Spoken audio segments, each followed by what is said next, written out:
नमस्कार दोस्तों, कैसे हैं आप लोग। उम्मीद करता हूं अच्छे होंगे और आप लोग पढ़ाई मन से कीजिएगा। वैकेंसी आने वाली है तो पढ़ाई में कोई कोताही नहीं बरतना है। चलिए हम लोग देखेंगे एडुटेरिया का सेट नंबर 27। इससे पहले 1 से 26 तक का सेट कंप्लीट हो चुका है पूरे विस्तार के साथ। उसी के क्रम में आज हम लोग सेट नंबर 27 देखेंगे। चलिए देखते हैं आज का पहला प्रश्न, और प्रश्न है सम्राट अशोक द्वारा निर्मित बराबर की गुफाओं में कौन एक नहीं है। तो सुदामा गुफा, नागार्जुनी गुफा, कर्ण चौपार गुफा, विश्व जोपरी। तो इसका आंसर हो जाएगा option number B. Option number B. Ashok ने बराबर में 4 गुफाओं का निर्माण करवाया था। कौन कौन? सुदामा गुफा, कर्ण चौपार गुफा, विश्व जोपरी गुफा और कर्ज गुफा। कर्ज गुफा। नागार्जुनी गुफा का निर्माण अशोक के पुत्र दशरथ ने करवाया था। किसने? अशोक के पुत्र दशरथ ने। और आजीविकों का वर्णन अशोक ने अपने 7वें स्तंभ लेख में किया है। किसमें? 7वें स्तंभ लेख में किया है। अच्छा बताएं, अशोक के शिलालेख की खोज किसने किया था? तो शिलालेख की खोज किसने किया था? तो ये किया था पौंडेत्री पैंथलर ने। किसने? पी पैंथलर ने। कब? 1750 ईस्वी में। 1750 ईस्वी में। अच्छा, अशोक के अभिलेख को पहली बार किसने पढ़ा था? तो अशोक के अभिलेख को पहली बार पढ़ा था 1837 ईस्वी में जेम्स प्रिसेप ने। किसने? जेम्स प्रिसेप ने। किसने? जेम्स प्रिसेप ने। चलिए देखते हैं अगला प्रश्न। प्रश्न है निम्नलिखित में से किस जैन तीर्थंकर के अनुयायी निग्रंथ कहलाए। तो कौन से जैन तीर्थंकर के अनुयायी निग्रंथ कहलाए? तो इसका आंसर हो जाएगा पार्श्वनाथ। कौन? पार्श्वनाथ। Option number C. अच्छा, महावीर ज्ञान प्राप्ति के बाद क्या कहलाए? तो महावीर ज्ञान प्राप्ति के बाद जीन कहलाए। जीन का मतलब होता है विजेता। जीन का मतलब विजेता। अहर्त कहलाए। अहर्त का मतलब होता है पूज्य। अहर का मतलब होता है पूज्य। और निग्रंथ कहलाए। निग्रंथ कहलाए। निग्रंथ का अर्थ होता है बंधन विहीन। क्या होता है? बंधन विहीन या बंधनहीन। बंधन विहीन। अच्छा, आप लोग बताएं ऋग्वेद में किस जैन तीर्थंकर का वर्णन मिलता है? तो ऋग्वेद में 2 जैन तीर्थंकर ऋषभदेव। कौन कौन?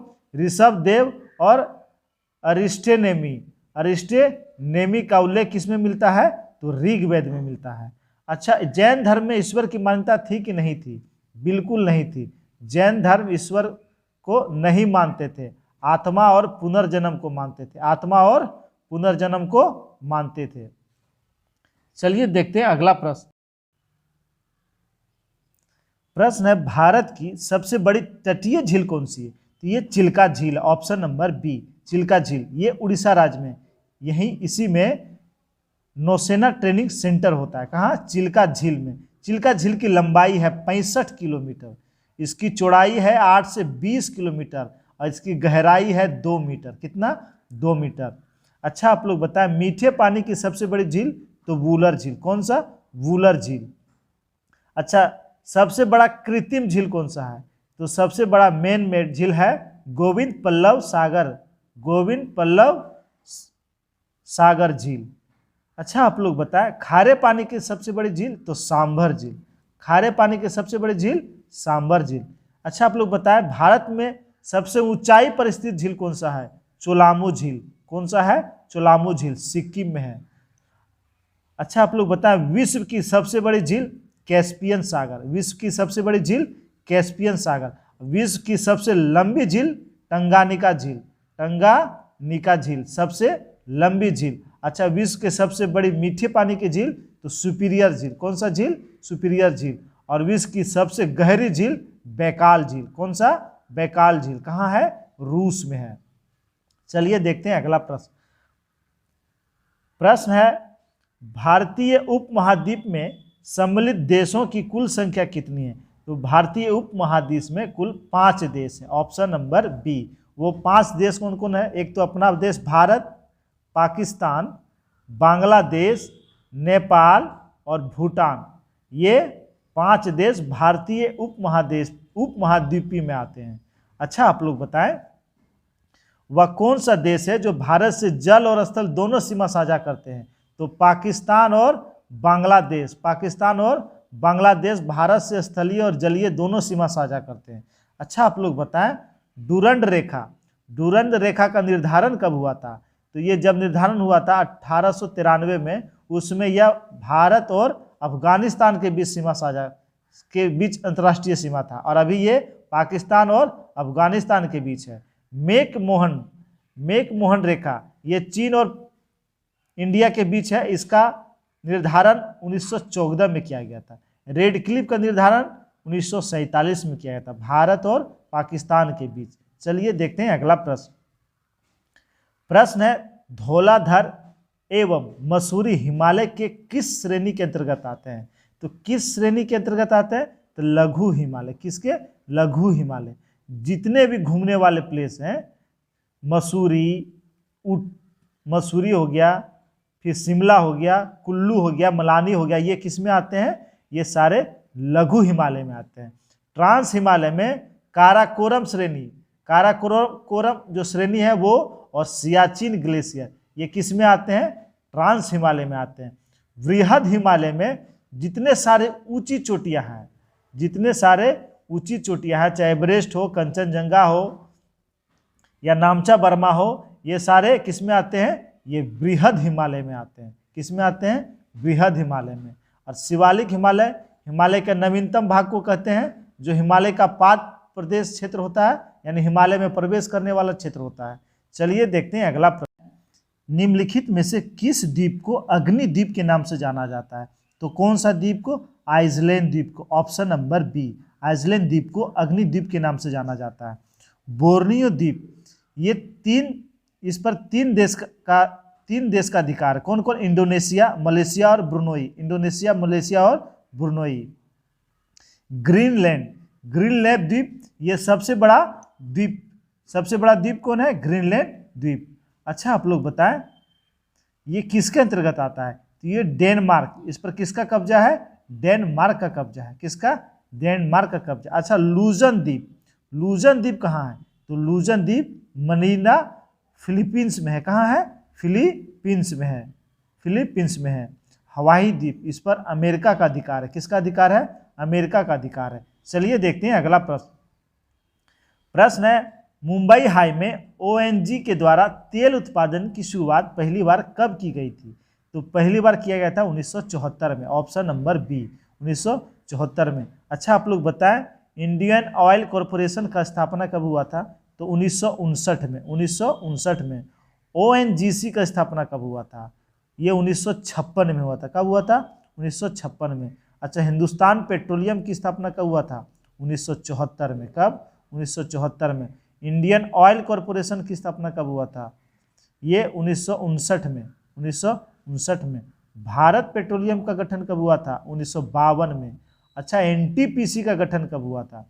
तो एनटीपीसी का गठन कब हुआ था? 1975 में हुआ था। 1975 में। चलिए देखते हैं अगला प्रश्न है, किस मिट्टी में कैपिलरी की क्रिया सबसे अधिक प्रभावशाली होती है? तो किस मिट्टी में? बलुई मिट्टी में। ऑप्शन नंबर बी, बलुई मिट्टी में। देखते हैं अगला प्रश्न है, भारत में अंतरिक्ष कार्यक्रम की शुरुआत किस वर्ष की गई? तो 1962-63 के आसपास। तो इसका आंसर हो जाएगा option number B, option number B. Vikram Sarabhai की अध्यक्षता में अंतरिक्ष कार्यक्रम की शुरुआत भारत में हुआ था। तो अच्छा आप लोग बताएं, इसरो की स्थापना कब हुआ? इसरो की स्थापना कब हुआ? 1969 में। कब हुआ? 1969 में। 1972 में अंतरिक्ष आयोग या अंतरिक्ष विभाग की स्थापना हुआ। किसका? अंतरिक्ष आयोग या अंतरिक्ष विभाग का गठन कब हुआ था? 1972 में। डीआरडीओ की स्थापना कब हुआ? डीआरडीओ की स्थापना, तो डीआरडीओ की स्थापना हुआ था 1958 में। 1958 में। अच्छा आप लोग बताएं, भारत का पहला उपग्रह कौन था? तो भारत का पहला उपग्रह था आर्यभट्ट। कौन था? आर्यभट्ट था। इसको कब छोड़ा गया था? तो इसको अंतरिक्ष में 1 अप्रैल 1975 को छोड़ा गया था। 1 अप्रैल 1975 को छोड़ा गया था। चलिए देखते हैं अगला प्रश्न है, इंटरनेट पर उपलब्ध होने वाला पहला समाचार पत्र कौन सा है जो इंटरनेट पे उपलब्ध हुआ? तो वह समाचार पत्र है the Hindu. Option number A, the Hindu.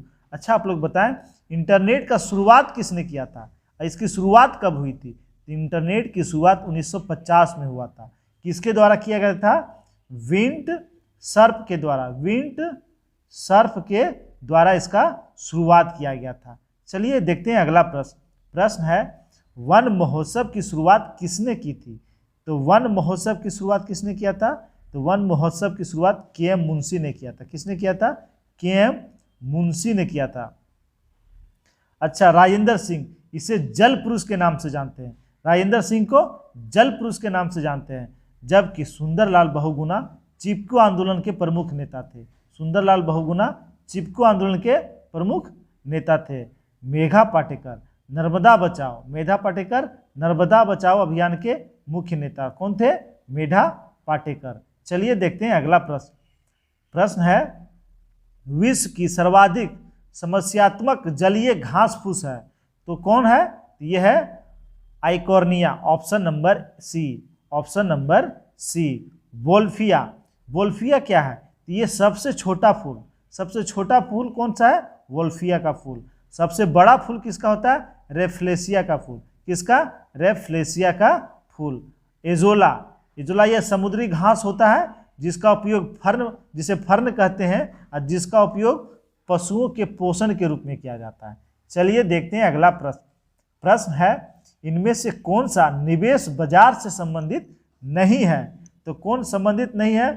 तो इसका आंसर हो जाएगा ऑप्शन नंबर डी, पूंजी देनदारी प्रबंधन। ये निवेश बाजार से संबंधित नहीं है। बढ़ते हैं अगला प्रश्न की ओर। प्रश्न है जीएसटी परिषद के अध्यक्ष निम्न में से कौन होते हैं? तो जीएसटी परिषद के अध्यक्ष केंद्र के वित्त मंत्री होते हैं। Option number D, option number D. इसको उपाध्यक्ष कौन होते हैं?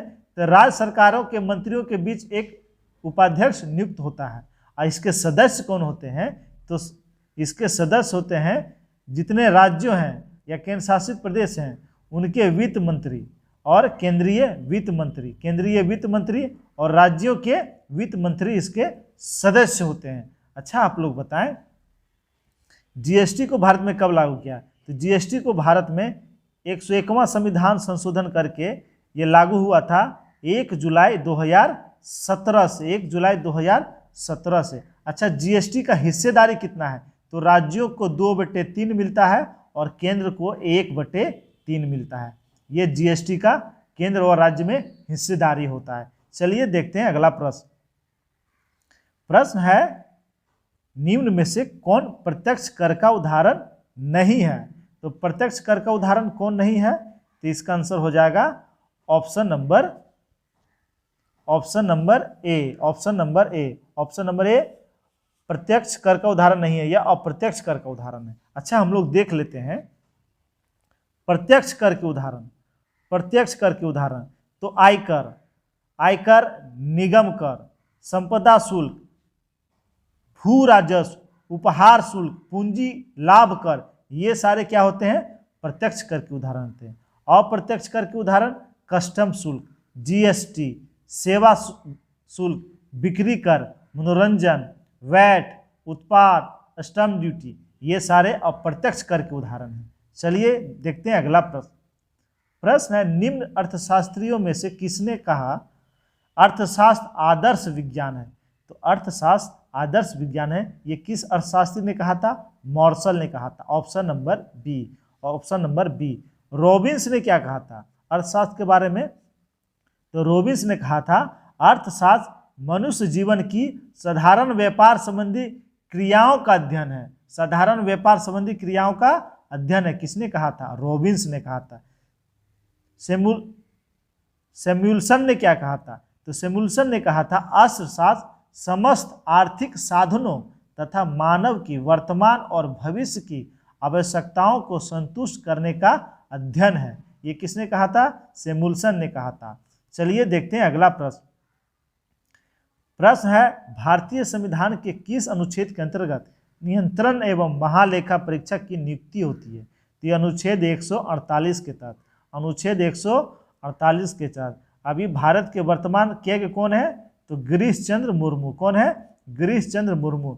अनुच्छेद 123 अध्यादेश जारी होते हैं। अनुच्छेद 131, अनुच्छेद 131 के तहत केंद्र या राज्य में जो भी कोई विवाद होता है तो वो उस विवाद का निपटारा कहाँ से होगा, तो वो सुप्रीम कोर्ट, कहाँ होगा, सुप्रीम कोर्ट में होगा। अनुच्छेद 76 महान्यायवादी, अनुच्छेद 76 महान्यायवादी का चर्चा है। चलिए देखते हैं अगला प्रश्न।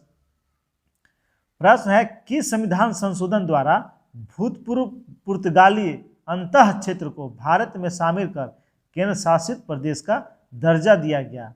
तो केम्बा संविधान संशोधन के तहत, तो ये 12वां संविधान संशोधन के तहत।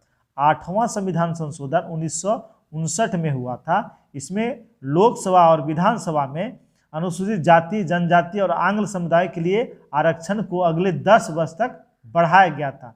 9वां संविधान संशोधन 1960 में हुआ। इसमें पहली अनुसूची में संशोधन करके 3 क्षेत्र कौन कौन, तो बेरुखारी, खुलना आदि जो क्षेत्र हैं इसे पाकिस्तान को सौंपा गया था। और 10वां संविधान संशोधन, इसके तहत दादरा नगर हवेली को भारत में शामिल किया गया था। चलिए देखते हैं अगला प्रश्न। और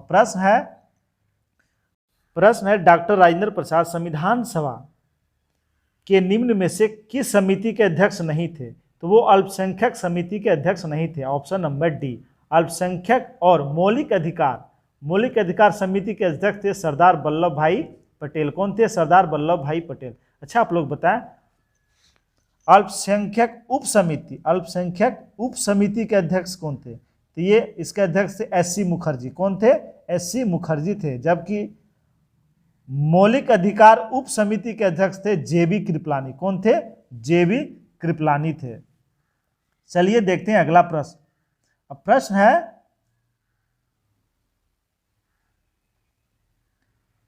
ब्रिटिश भारत में कानून निर्माण प्रक्रिया में भारतीय प्रतिनिधियों को शामिल करने की शुरुआत किस अधिनियम द्वारा किया गया था।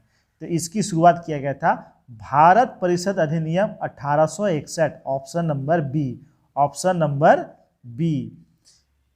अच्छा, इसी के तहत गवर्नर जनरल को अध्यादेश जारी करने का अधिकार मिला, विभागीय प्रणाली की शुरुआत हुई और कार्यकारिणी परिषद में सदस्यों की संख्या को बढ़ाया गया था। अच्छा, 1892 के भारत परिषद अधिनियम में क्या हुआ, अप्रत्यक्ष चुनाव प्रणाली की शुरुआत हुआ था। व्यय और बजट पर बहस करने का अधिकार मिला। 1909 के भारत परिषद अधिनियम के तहत क्या हुआ था, तो इसके तहत मुस्लिमों के लिए पृथक प्रतिनिधित्व का बंद किया गया था और बजट पर वाद विवाद करने का अधिकार मिला। किसके तहत, भारत परिषद अधिनियम 1909 के तहत। चलिए देखते हैं अगला प्रश्न। प्रश्न है निम्नलिखित में से किस अनुच्छेद के अंतर्गत राज्यों में पंचायतों का चुनाव कराया जाता है। तो ये अनुच्छेद 243 के, ऑप्शन नंबर डी, अनुच्छेद 243 के तहत। अनुच्छेद 243 डी में क्या है, तो पंचायतों में आरक्षण से संबंधित, पंचायतों में सीटों के स्थानों का आरक्षणों से संबंधित वर्णन किसमें, अनुच्छेद 243 के डी में। सी में क्या है, तो पंचायतों का संरचना के बारे में, पंचायतों की संरचना का चर्चा किसमें, अनुच्छेद 243 के सी में है। 243 के ई में क्या है, तो 243 के ई में है पंचायतों का अवधि। तो इसकी अवधि कब होती है, 5 वर्ष इसकी अवधि होती है। कब, तो ग्राम पंचायत की पहली बैठक से 5 वर्ष इसकी गणना की जाती है।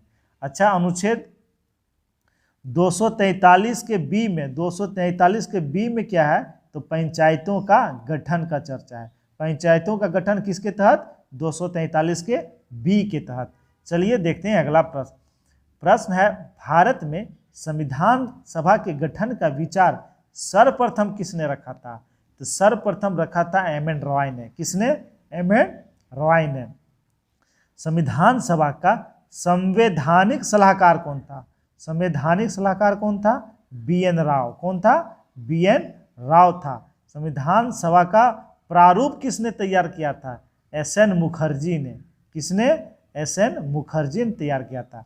संविधान को अपने हाथों से किसने लिखा था, प्रेम बिहारी नारायण ने। किसने, प्रेम बिहारी नारायण राजा ने। और आप लोग बताएं संविधान के पृष्ठों को किसने सजाया था, तो ये सजाया था नंदलाल बोस ने। किसने, नंदलाल बोस ने सजाया था। चलिए देखते हैं अगला प्रश्न। प्रश्न है, अवशिष्ट शक्तियों का केंद्र में निहित होने का सिद्धांत भारतीय संविधान में किस देश से लिया गया है? तो ये किस देश से लिया गया है? ये कनाडा से लिया गया है। ऑप्शन नंबर सी, किससे लिया गया है? कनाडा से लिया है। कनाडा से शक्तियों का विभाजन, राज्यपाल का पद, संघात्मक विशेषताएं, ये कहाँ से लिए गए हैं? कनाडा से लिए गए हैं। अच्छा, अमेरिका से क्या लिया गया? तो मौलिक अधिकार, उपराष्ट्रपति का पद, उद्देशिका का विचार, ये कहाँ से लिया गया है? ये अमेरिका से लिया गया है। राष्ट्रपति का महाभियोग, ये कहाँ से लिया गया है? अमेरिका से लिया गया। चलिए आप लोग बताएं ब्रिटेन से क्या लिया गया है?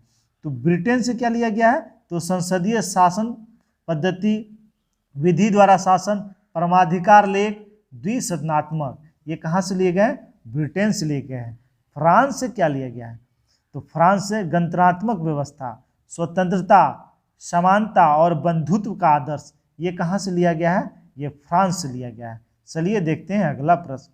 और प्रश्न है, चंद्रगुप्त के शत्रुओं के विरुद्ध चाणक्य ने जो चालें चली उनकी विस्तृत कथा निम्न में से किसमें मिलती है? तो किसमें मिलती है? मुद्रा राक्षस, ऑप्शन नंबर डी। किसमें मिलती है? मुद्रा राक्षस।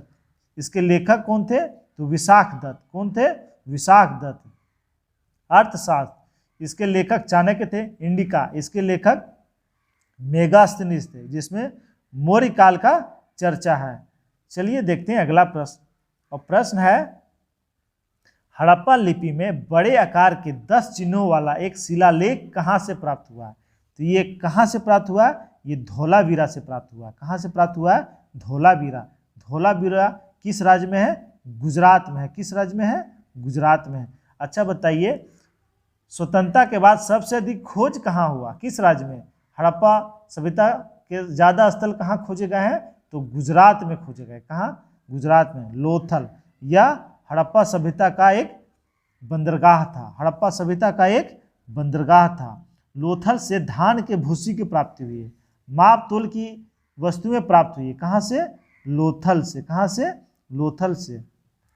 राखी गढ़ी, भारत में खोजा गया सबसे बड़ा स्थल हड़प्पा सभ्यता का कौन है? राखी गढ़ी। बनावली से क्या चीज प्राप्त हुए हैं? मिट्टी के हल। क्या चीज प्राप्त हुए हैं? मिट्टी के हल प्राप्त हुए हैं।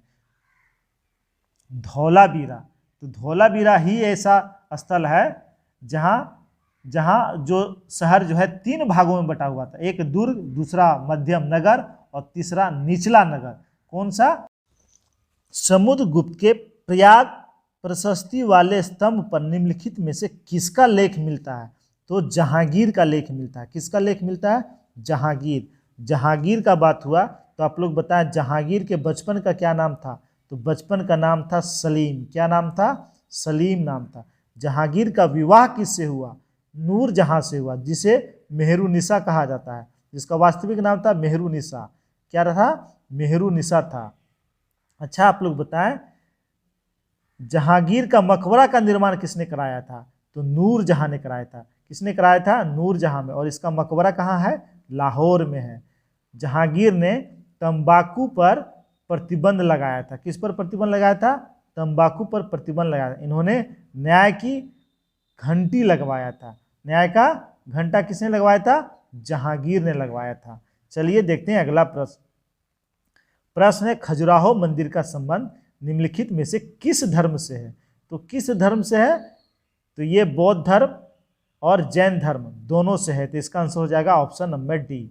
Option number D. खजुराहो मंदिर का निर्माण किसने कराया? तो ये चंदेल शासकों ने कराया। किसने कराया?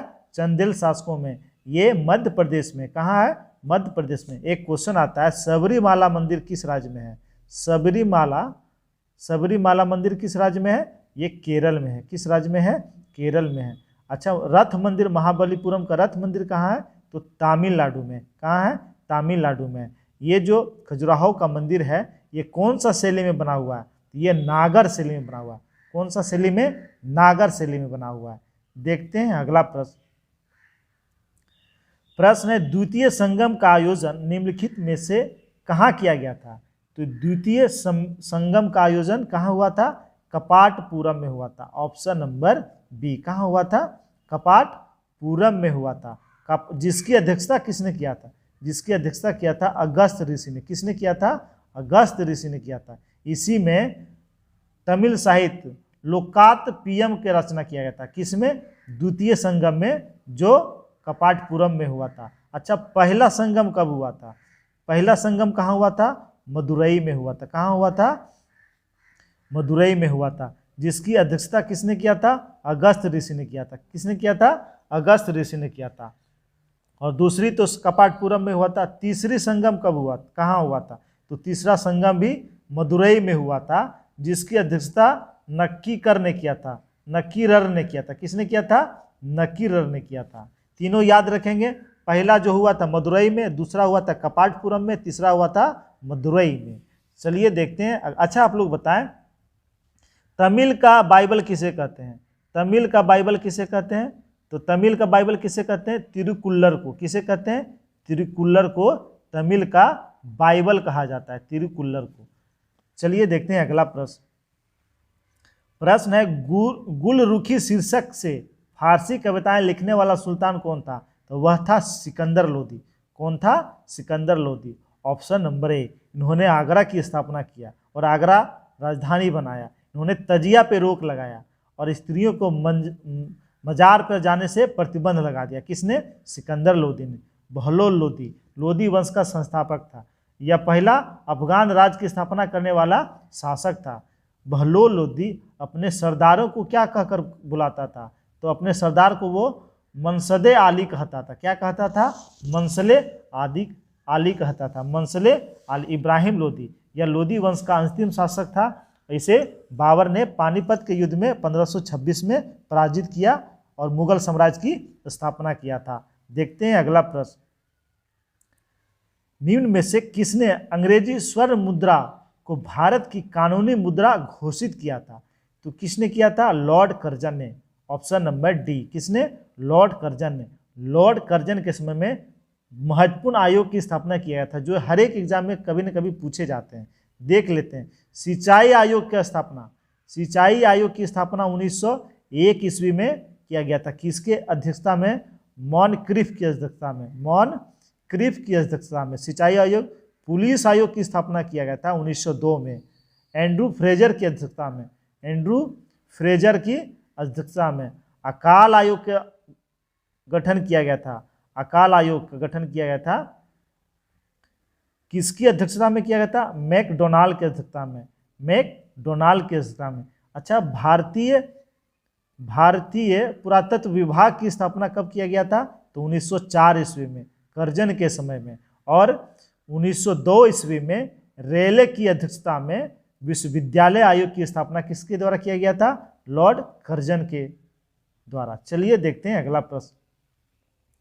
प्रश्न है, व्यापार संबंधी बौद्धिक संपत्ति अधिकारों के निम्न विषय हैं। तो वो विषय कौन कौन है? तो व्यापार मार्का, औद्योगिक परिरूप, भौगोलिक संकेत। इसका आंसर हो जाएगा option number D. Option number D. बढ़ते हैं अगला प्रश्न की ओर।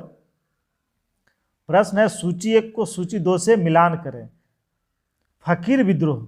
फकीर विद्रोह के नेता कौन थे? आप लोग बताएं। तो पहले इसे मैच कर लेते हैं, उसके बाद हम लोग देख लेंगे। तो फकीर विद्रोह का क्षेत्र था बंगाल। फकीर विद्रोह का बंगाल। कुका पंजाब, मोपला विद्रोह केरल और खांसी विद्रोह असम।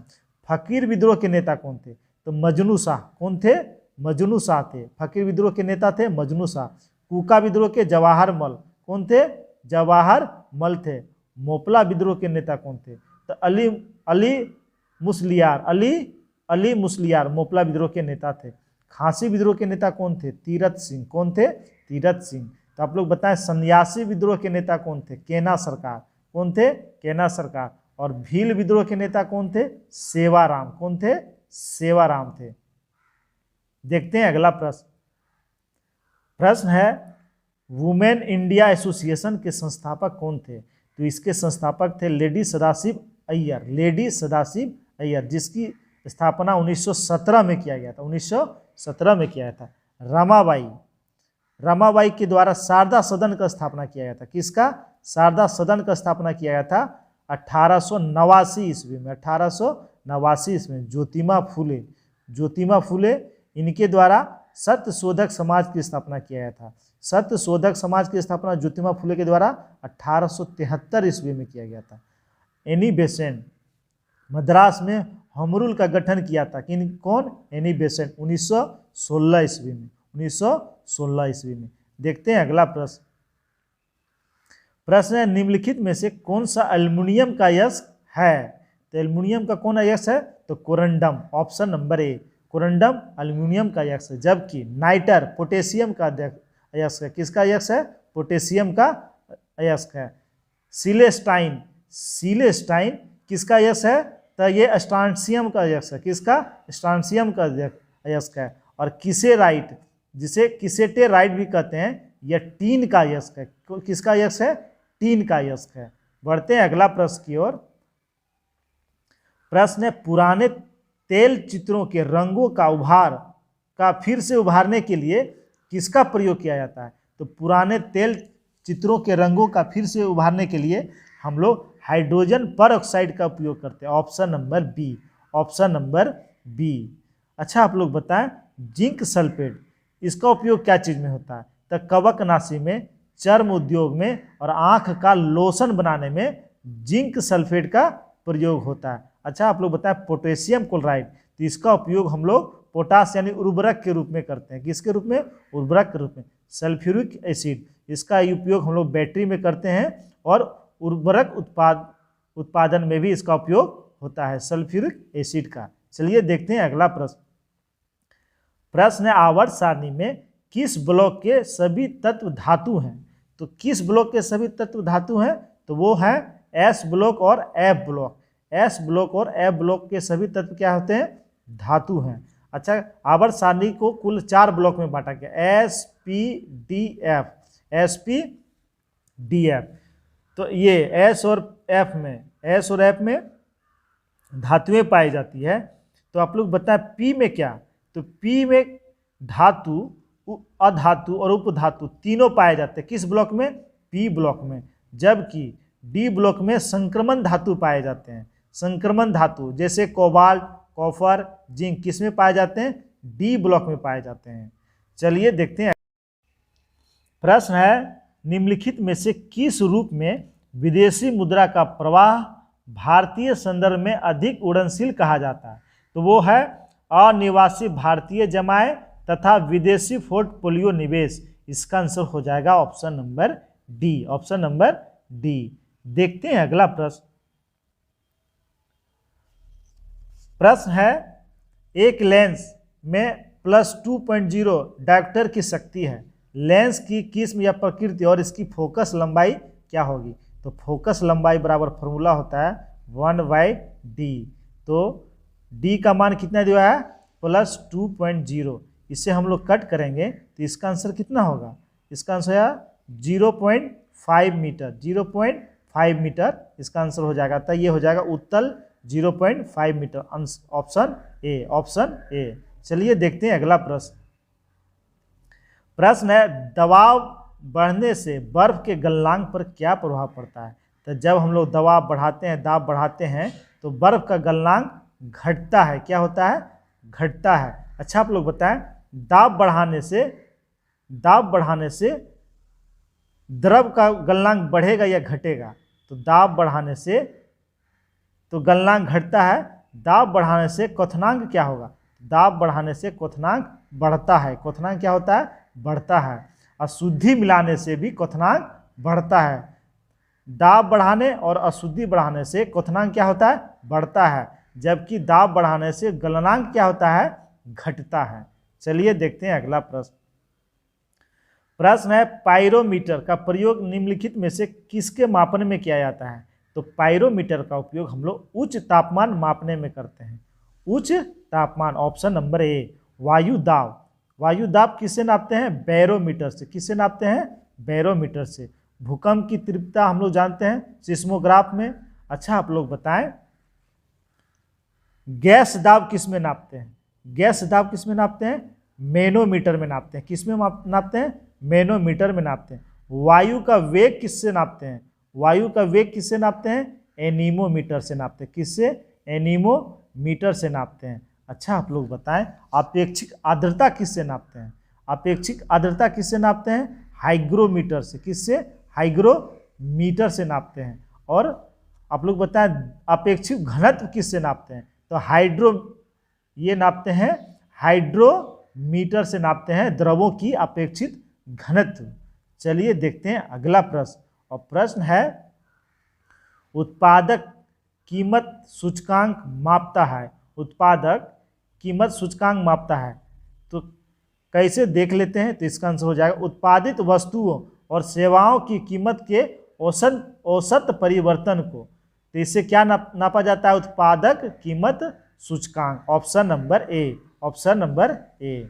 अगला प्रश्न है नाभिक के अलावा कोशिका के किस कोशिकांग में डीएनए होता है? तो माइटोकॉन्ड्रिया। माइटोकॉन्ड्रिया। नाभिक के अलावा डीएनए माइटोकॉन्ड्रिया और हरित लवक में पाए जाते हैं। तो आप लोग बताएं, माइटोकॉन्ड्रिया की खोज किसने किया था? तो अल्टमैन ने किया था। किसने किया था? अल्टमैन ने किया था। लाइसोसोम। लाइसोसोम का खोज किसने किया था? डी डुबे ने किया था। किसने किया था? डी डुबे ने किया था। अच्छा, आप लोग बताएं, तारक केंद्र का खोज किसने किया था? तो बेवरी ने किया था। किसने किया था? बेवरी ने किया था। और गोल्जी काय, तो गोल्जी काय की खोज किसने किया था? तो कैमिलो गोल्जी ने किया था। किसने किया था? कैमिलो गोल्जी ने किया था। देखते हैं अगला प्रश्न।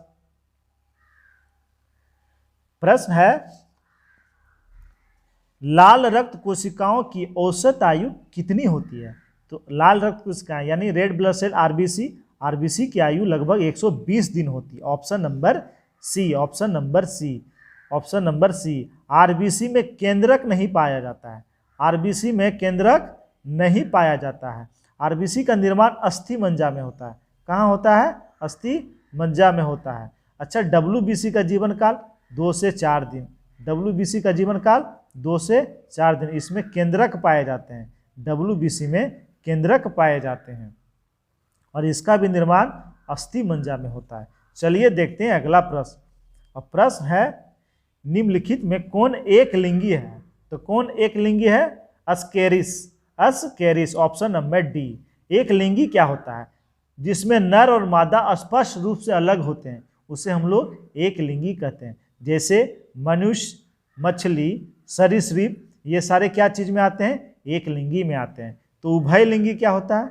उभय लिंगी, तो उभय लिंगी होता है जिसमें नर और मादा अलग नहीं होते हैं, वो क्या होते हैं? एक साथ होते हैं, तो उसे क्या कहते हैं? उभय लिंगी कहते हैं। जैसे केचुआ, नेरिस, जोंक, फीताकृमि, तारामीन, ये सारे क्या चीज के उदाहरण है? उभय लिंगी के अंतर्गत आते हैं। चलिए देखते हैं अगला प्रश्न है सूची को सूची 2 से मिलान करें। तो देख लेते हैं लाइपेज, वसा का विघटन एंजाइम क्या है? लाइपेज। एमालेज, प्रोटीन का पाचन करता है। इरेप्सिन, इरेप्सिन क्या करता है? तो ये पॉलीपेप्टाइड को अमीनो अम्ल में बदलता है। और ट्रिप्सिन कार्बोहाइड्रेट का पाचन करता है। तो इसका आंसर हो जाएगा option number B, 3 2 1 4, 3 2 1 4, 3 2 4 1, 3 2 4 1, option number B. देखते हैं अगला प्रश्न। और प्रश्न है निम्नलिखित में से कौन सा कार्य शरीर में हेमोग्लोबिन का है? तो यानी हेमोग्लोबिन कौन सा कार्य करता है? तो हेमोग्लोबिन ऑक्सीजन का परिवहन करता है। Option number C, option number C. WBC, WBC का क्या काम है? तो संक्रमण से रक्षा करना और जीवाणुओं को नष्ट करना। किसका काम है? डब्ल्यूबीसी का काम है। अच्छा, आप लोग बताएं आरबीसी के कमी से कौन सा, यानी हेमोग्लोबिन की कमी से कौन सी रोग होते हैं? तो एनीमिया, लुकेमिया, ये आरबीसी के कमी से होता है। अच्छा, आरबीसी की अधिकता यानी हेमोग्लोबिन की अधिकता से कौन सी बीमारी होती है? तो पॉलीसाइथेमिया। पॉलीसाइथेमिया बीमारी किससे होती है? आरबीसी की अधिकता से होती है। चलिए देखते हैं अगला प्रश्न। प्रश्न है संयुक्त राष्ट्र खाद्य एवं कृषि संगठन FAO का मुख्यालय कहाँ है? तो इसका मुख्यालय कहाँ है? रोम में। कहाँ है? रोम में। रोम में IFAD का भी मुख्यालय, IFAD का भी मुख्यालय है। अच्छा, FAO इसकी स्थापना कब किया गया था? तो 1945 में किया गया था। Geneva, WTO world trade organisation, जिसकी स्थापना 1995 में हुआ, इसका भी मुख्यालय कहाँ है? जेनेवा में है। विश्व मौसम विज्ञान संगठन का मुख्यालय कहाँ है? जेनेवा में है। WHO का मुख्यालय कहाँ है? जेनेवा में है। ILO लेबर ऑर्गेनाइजेशन, इसका मुख्यालय कहाँ है? जेनेवा में है। चलिए देखते हैं अगला प्रश्न। प्रश्न है, गोलकुंडा का किला किस राज्य में है? तो गोलकुंडा का किला तेलंगाना में है। Option number A. कहाँ है? तेलंगाना में है। तो बताएं तेलंगाना के चीफ मिनिस्टर कौन है? तो के चंद्रशेखर राव। के चंद्रशेखर राव तेलंगाना के मुख्यमंत्री है। और टी सुंदर राजन वहाँ के राज्यपाल है। टी सुंदर राजन वहाँ के राज्यपाल है। तेलंगाना का गठन कब हुआ? 2014 में हुआ। कब हुआ? 2014 में हुआ। देखते हैं अगला प्रश्न। प्रश्न है, बुशुद्धिमग्ग ग्रंथ किस संप्रदाय से संबंधित है? तो ये किस संप्रदाय से संबंधित है? तो ये हीनयान संप्रदाय से संबंधित है। किससे? हीनयान संप्रदाय से संबंधित है। चौथी बौद्ध संगीति के समय बौद्ध धर्म 2 भागों में बट गया था। किसमें किसमें? हीनयान और महायान में। हीनयान और महायान में। जैन धर्म भी मतभेद होने के कारण 2 भागों में बट गया था, श्वेतांबर और दिगंबर। श्वेतांबर श्वेत वस्त्र धारण करते थे और स्थूलभद्र के जो शिष्य थे वह श्वेतांबर कहलाए। वह क्या कहलाए? श्वेतांबर कहलाए। और भद्रबाहु के जो शिष्य थे वह दिगंबर कहलाए। और ये नग्न रहते थे और श्वेतांबर श्वेत वस्त्र धारण करते थे। चलिए देखते हैं आज का अंतिम प्रश्न। और प्रश्न है, जय संहिता के नाम से विख्यात हुआ है। तो महाभारत। क्या? महाभारत का दूसरा नाम क्या है? जय संहिता। विश्व का सबसे बड़ा महाकाव्य क्या है? जय संहिता। विश्व का सबसे बड़ा महाकाव्य क्या है? जय संहिता। गोपद के बारे में बताएं आप लोग। यह अर्थववेद का ब्राह्मण ग्रंथ है। अर्थववेद का ब्राह्मण ग्रंथ कौन है? गोपद। पुराणों की संख्या कितनी है? 18। सबसे प्राचीन पुराण कौन सा है? मत्स्य पुराण। कौन सा है? मत्स्य पुराण है। दोस्तों, ये था 50 प्रश्नों का सेट जो आपके सभी एग्जाम के लिए बहुत ही फायदे हैं। आप लोग पूरा वीडियो शुरू से अंत तक देखिएगा। इसमें एक्स्ट्रा चीज़ जो भी बताया गया उसे आप लोग सुनिए। हो सके तो आप लोग उसे कॉपी में नोट भी कर लें ताकि बाद में रिवीजन करने में आप लोगों को आसानी हो। दोस्तों, अगर वीडियो आप लोगों को अच्छा लगा हो तो प्लीज़ लाइक कर देंगे और ग्रुप में शेयर कर देंगे। धन्यवाद।